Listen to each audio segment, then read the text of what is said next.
राधे राधे दोस्तों, मैं छवि छवि math classes से। आज हम स्टार्ट करेंगे algebraic expression chapter number 12 class 7th का। इसमें हमने एक्सप्रेशंस के इक्वेशंस के बारे में पिछले टॉपिक पे डिस्कस किया था। अब हम बात करेंगे लाइक टर्म्स में और अनलाइक टर्म्स में क्या डिफरेंस होता है। तो आज हम बात करते हैं लाइक टर्म्स और अनलाइक टर्म्स की।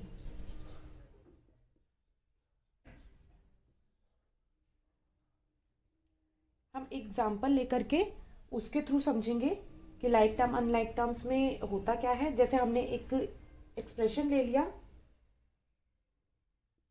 2xy minus 3x plus 5xy minus 4। तो जो लाइक टर्म्स होती हैं उसमें सेम अलजेब्रिक फैक्टर्स आते हैं।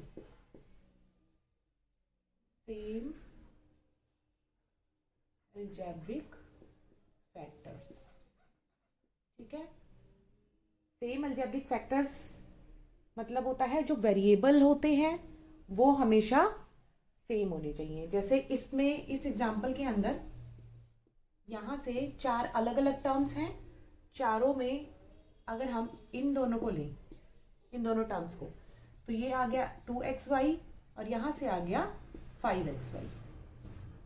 तो ये xy जो है, यहां से ये xy जो है, ये दोनों के दोनों जो फैक्टर्स हैं वो सेम है, तो ये कहलाएंगी हमारी लाइक टर्म्स। तो यहां पर हम इसमें ले लेंगे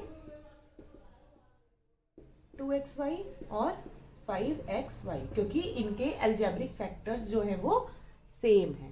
और जब हम बात करते हैं अनलाइक टर्म्स की, तो उसके अंदर हमारे जो अनलाइक टर्म्स आ जाती हैं, ठीक है। जैसे लाइक टर्म्स में सेम अलजेब्रिक फैक्टर्स थे, इसमें डिफरेंट आ जाएंगे,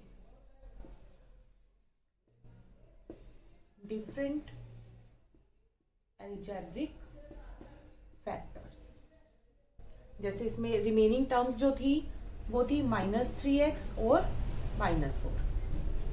तो -3x और -4, इसमें हमारा जो अलजेब्रिक फैक्टर है वो है x, जो हमारा वेरिएबल है, और ये हमारा हो गया कांस्टेंट, इसमें वेरिएबल है ही नहीं।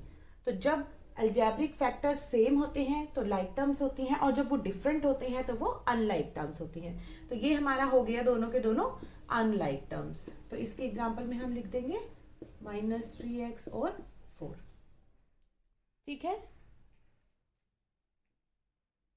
सबसे पहले तो इसमें हमारी 3 टर्म्स हो गई अलग अलग। एक तो हो गई 3x, एक हो गया 4y, और थर्ड वन हो गया -2x। अब इसमें हम चेक करेंगे इन तीनों के अंदर कि हमारा जो अलजेब्रिक फैक्टर्स है वो क्या बन रहे हैं। तो इसमें हमारा x है, इसमें y है और इसमें x है। तो अब ये x और ये x दोनों सेम है, तो ये दोनों हमारी क्या हो गई, लाइक टर्म्स, ठीक है। तो 3x और -2x लाइक टर्म्स हैं, और जो 4y हमारा जो रिमेनिंग रह गया, ये जो 4y है, ठीक है, ये हमारा क्या हो गया, इनमें अनलाइक टर्म। अब आगे हम बात करेंगे मोनोमियल, बाइनोमियल, ट्राइनोमियल और पॉलिनोमियल की। अब बात करते हैं हम monomial, binomial, trinomial and last polynomial.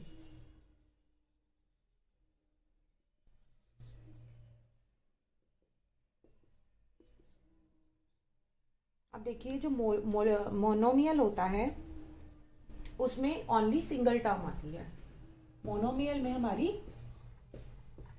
Single term होगी। एग्जाम्पल में हम लेकर के चलेंगे 2xy, ठीक है, इसमें कोई ऑपरेशन नहीं है। अगर टर्म के बाद ऑपरेशन लग के दूसरी टर्म आ जाती है तो वो हमारा बाइनोमियल में चला जाता है, लेकिन अगर सिंगल टर्म है तो वो मोनोमियल में होगा। ठीक है, बाइनोमियल के अंदर हमारी 2 टर्म्स आते हैं, 2 अनलाइक टर्म्स आती हैं। ठीक है, इसमें ये चीज ध्यान रखनी है कि 2 टर्म आएंगी लेकिन वो अनलाइक होनी चाहिए, क्योंकि अगर लाइक होगी टर्म्स तो वो कंबाइन होकर के या सब्ट्रैक्ट होकर के एक सिंगल टर्म रह जाएगी, और सिंगल टर्म होने के बाद वो मोनोमियल बन जाएगा। ठीक है, तो हमें बाइनोमियल में अनलाइक टर्म्स लेनी है, जैसे 2xy माइनस 5x। ठीक है, तो अब ये 2 अलग अलग टर्म्स हो गई तो ये बन गया बाइनोमियल। ऐसे ही जब 3 टर्म्स आ जाती हैं तो बन जाता है ट्राइनोमियल।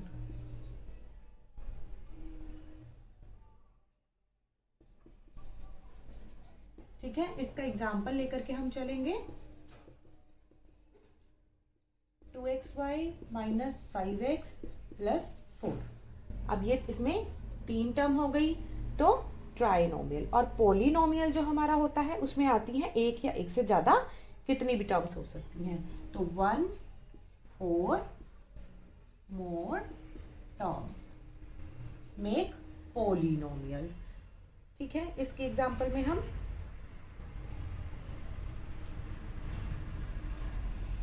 ले सकते हैं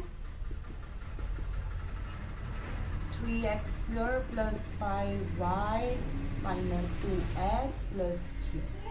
ठीक है, ये